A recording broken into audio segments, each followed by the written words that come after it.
Christmas morning at the Thompson family home always felt like a performance. The perfectly decorated tree, the expensive wrapping paper, the careful orchestration of gift-giving designed to showcase just how successful my parents had become. This year, however, the performance was about to take an unexpected turn.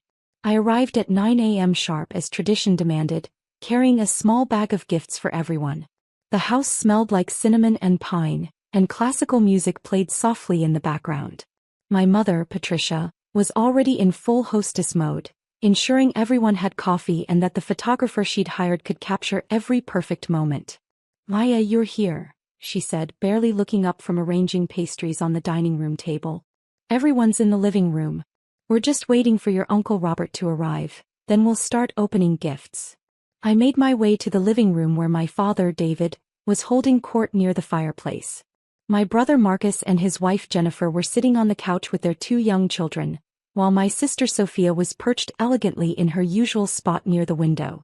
Everyone was dressed in their Christmas best, designer sweaters, expensive jewelry, the kind of understated luxury that screamed old money. I'd chosen my outfit carefully too, though for different reasons. Simple black jeans, a soft cashmere sweater, and minimal jewelry. To my family, I looked like someone who was trying her best with limited resources. In reality, every piece I wore cost more than most people's monthly rent, but brands they wouldn't recognize. "Paya," Sophia called out, waving me over. "Come sit with us. Dad's been telling everyone about the new yacht club membership." I settled into an empty chair and listened as my father described his latest status symbol acquisition. The conversation flowed around me: stock portfolios, vacation homes, private school tuition for the grandchildren. The usual topics that reinforced the family hierarchy, with my parents at the top and me, the struggling artist, at the bottom. Uncle Robert arrived promptly at 9:30, completing our family gathering.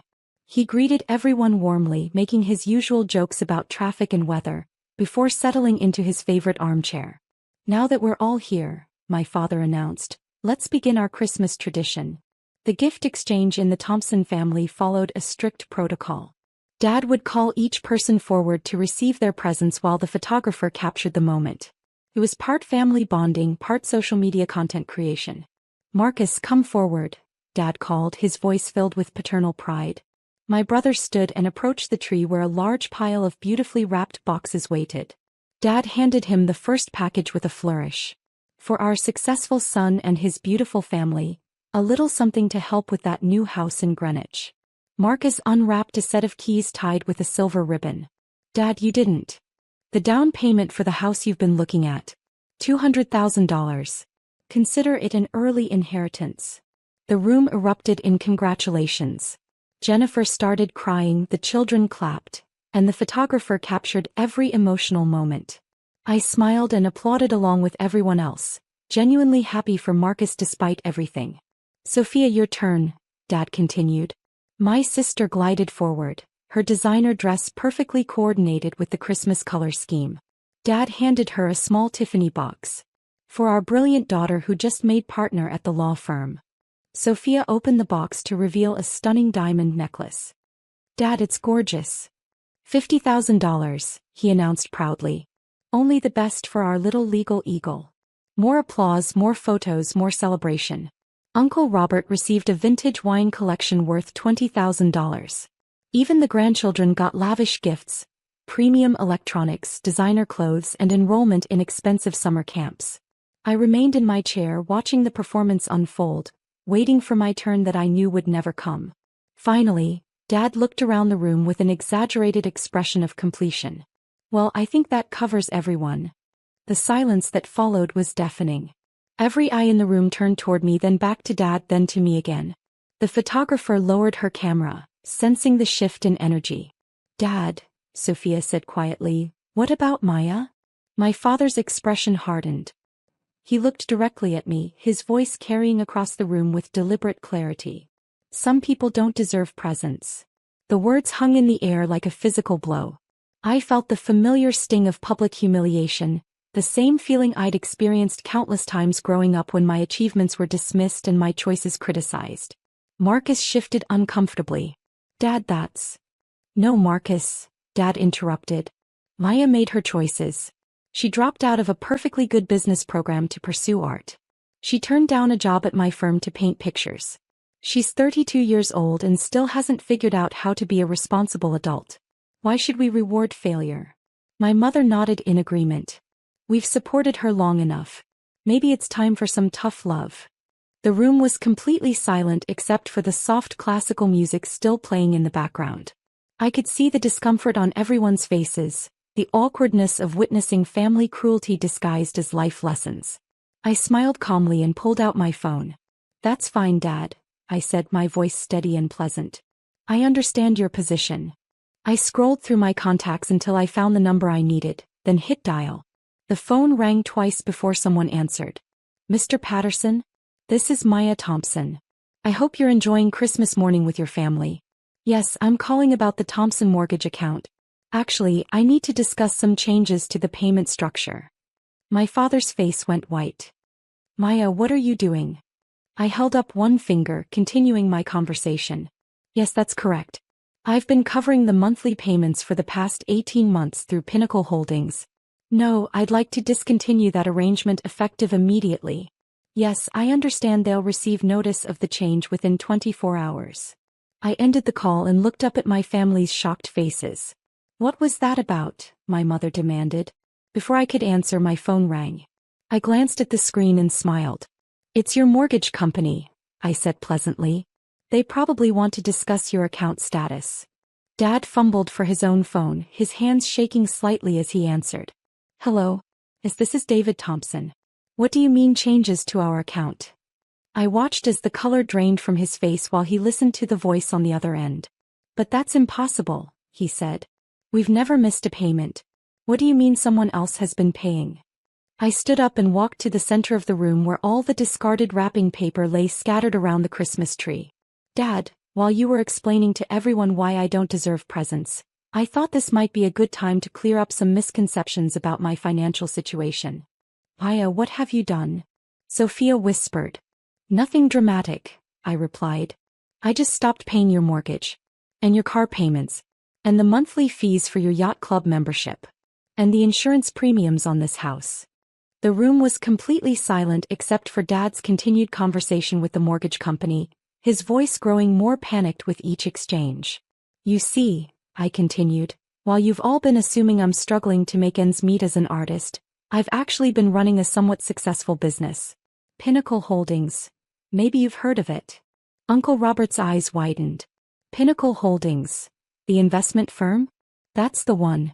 We manage about $4 billion in assets across various sectors. Real estate, technology, energy, pharmaceuticals. I started it 8 years ago with the money I made selling my first painting." My mother was staring at me like I'd grown a second head. "That's impossible. You live in that tiny apartment." "I live in that tiny apartment because I like it. It's quiet, it's private, and it's paid for. Just like this house was until about 5 minutes ago." Dad finally ended his call, his face ashen. They say you've been paying our mortgage for 18 months. That without your payments, we're 3 months behind and facing foreclosure." "That's correct," I confirmed. "You defaulted on your mortgage 2 years ago when Dad's investment firm lost that big client. Rather than let you lose the house, I had Pinnacle Holdings take over the payments. Anonymously, of course." "But why?" Marcus asked, his voice barely audible. "Because despite everything, you're my family. Even when you treat me like a disappointment, even when you publicly humiliate me at Christmas dinner, even when you decide I don't deserve presents, you're still my family." I reached into my purse and pulled out a folder of documents. "But I'm tired of being treated like a charity case by people who are actually living on my charity." I opened the folder and began reading. David Thompson, mortgage payments covered by Pinnacle Holdings, $347,000. Patricia Thompson, car lease payments, $23,000. Marcus Thompson, private school tuition for both children, $78,000. Sophia Thompson, law school loan payments, $45,000. Each name, each amount, each revelation hit the room like a physical blow.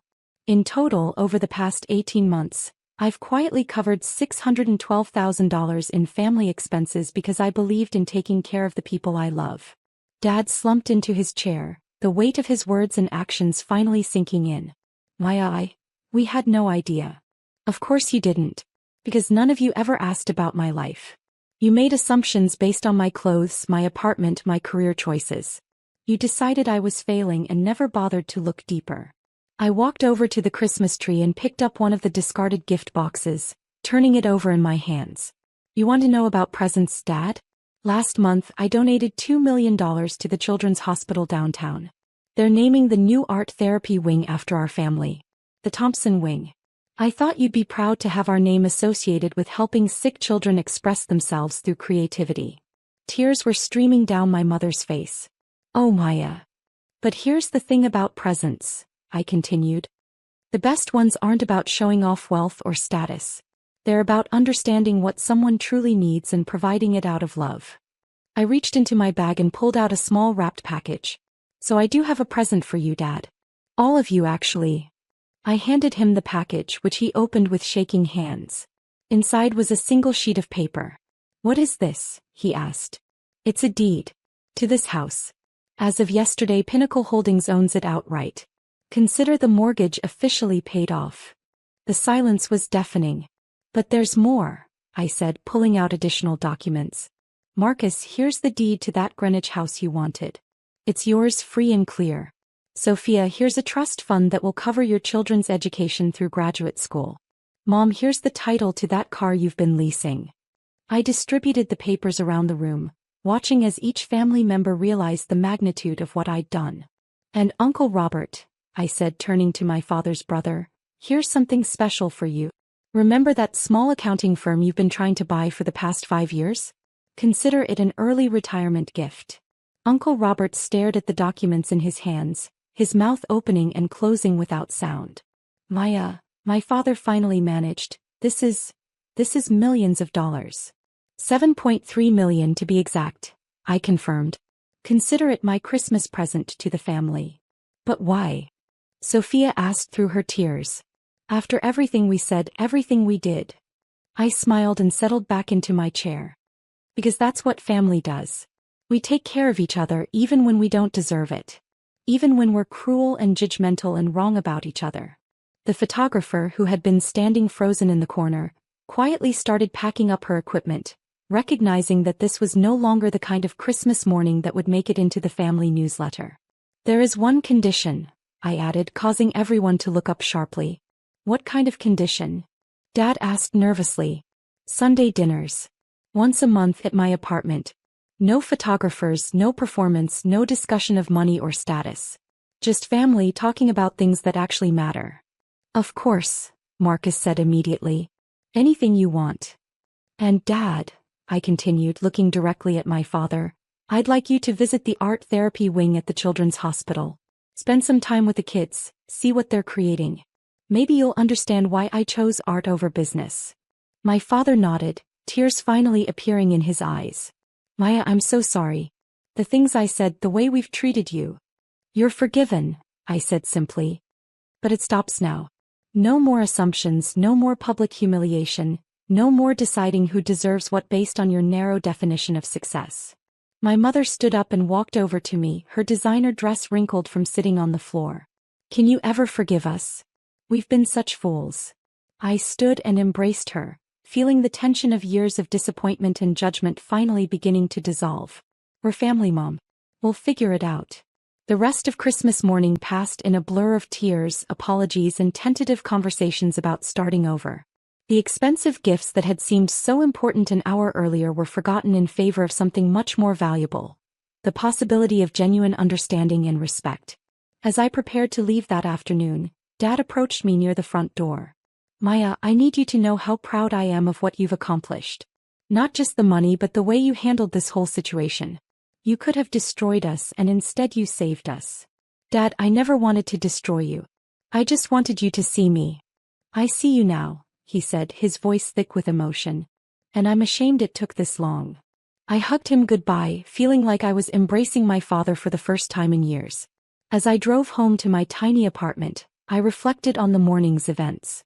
The money I'd spent was significant but not devastating to my business. More importantly, I'd finally spoken my truth to the people who mattered most. My phone buzzed with a text from Sophia. Thank you for the most valuable Christmas gift ever. The chance to know who my sister really is. I smiled and typed back, "See you at Sunday dinner next month?" Her response came immediately, "Wouldn't miss it." And Maya? "I'm bringing homemade cookies, not something from that expensive bakery." For the first time in years, I was actually looking forward to spending time with my family. Sometimes the best present you can give someone is the opportunity to be better than they thought possible. That evening, I sat in my small living room with a cup of tea and my sketch pad, thinking about the children I'd met at the hospital art therapy sessions. Tomorrow, I'd call the wing coordinator and arrange for my family to visit. It was time they understood that success wasn't just about accumulating wealth. It was about using whatever resources you had to make the world a little bit better. The real gift wasn't the millions of dollars I'd given them that morning. It was the chance for all of us to build something new together, something based on love and understanding instead of judgment and assumptions. My phone rang and I saw it was Marcus calling. "Maya, I just wanted to thank you again for everything today. But I also wanted to ask, would it be okay if I brought the kids to your place sometimes? They've been asking about their Aunt Maya who makes beautiful paintings." "I'd love that," I said, feeling my heart warm at the thought of my niece and nephew seeing my studio. "And Maya? Next Christmas we're doing things differently. No photographer, no performance. Just family." "I'd like that very much." As I hung up the phone, I realized that sometimes the most expensive gifts are the ones that don't cost anything at all. Like forgiveness, understanding, and the chance to start over with the people you love. The business empire I'd built was impressive, but the family relationships I was rebuilding were priceless.